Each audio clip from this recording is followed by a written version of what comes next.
In fields like dance, aerobics, and yoga, flexibility training has always been considered an essential component. Among the many movements that test flexibility, the front splits and side splits stand out as classic benchmarks.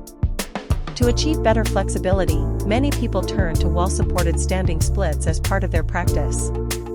Compared to traditional floor-based stretching, this method can more effectively help improve flexibility and stability, provided it's done with the correct technique to avoid unnecessary injuries caused by poor posture.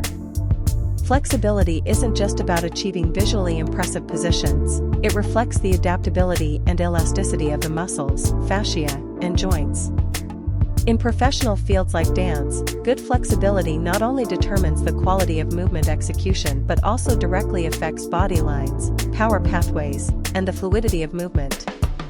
Standing splits, particularly when practiced against the wall, target lower body flexibility with a focus on opening the hips, stretching the posterior chain, including the hamstrings, glutes, and lower back, and enhancing the muscle's extensibility while training the nervous system to accommodate large ranges of motion.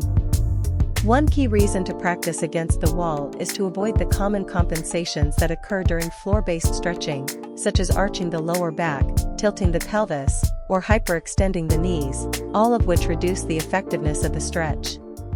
The wall provides a clear reference point and reliable support, helping the body maintain alignment, reducing the risk of compensation, and making the stretch more precise and safer. It also makes it easier to detect postural misalignments, such as a tilted pelvis, excessive lumbar arching, or a disengaged core. Before practicing, it's essential to perform a thorough warm-up. Jogging, dynamic hip openers, and activation drills for the lower body can help improve joint lubrication and reduce the risk of injury. During practice, the correct posture is crucial. The back, hips, and calves should be in contact with the wall. Hands can rest on the wall for balance.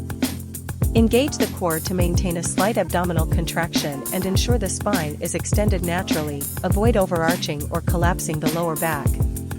The working leg should glide slowly up the wall while the supporting leg remains stable with the knee straight but not hyperextended. Breathing should be controlled, and movements should follow a deliberate rhythm without forceful pulling or explosive motions.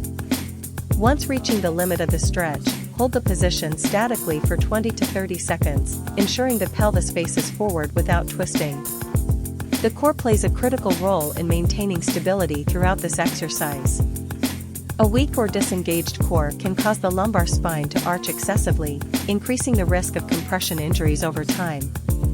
Maintaining a slight abdominal contraction helps ensure the lumbar area feels stretched rather than compressed. As for the notion of achieving over 180 degrees in a split, anatomically, the hip joint's natural range of motion doesn't easily allow for a perfect straight line of front leg at 90 degrees and back leg at 90 degrees, let alone surpassing it. Achieving this effect visually often requires posterior pelvic tilt and thoracic extension to create additional range. When practicing against the wall, opening the chest, relaxing the shoulders, and gently sending the hips backward can help the working leg approach the torso more closely, utilizing the wall's support to deepen the stretch of the hip flexors and hamstrings. Common mistakes to avoid include prioritizing height over alignment, neglecting core and lumbar stability, and cooling down improperly after practice.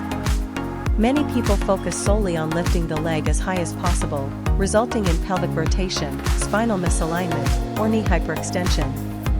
Alignment should take precedence. If you cannot maintain pelvic and spinal stability at a certain height, it's better to consolidate before progressing further. Flexibility training isn't passive, strength is also required.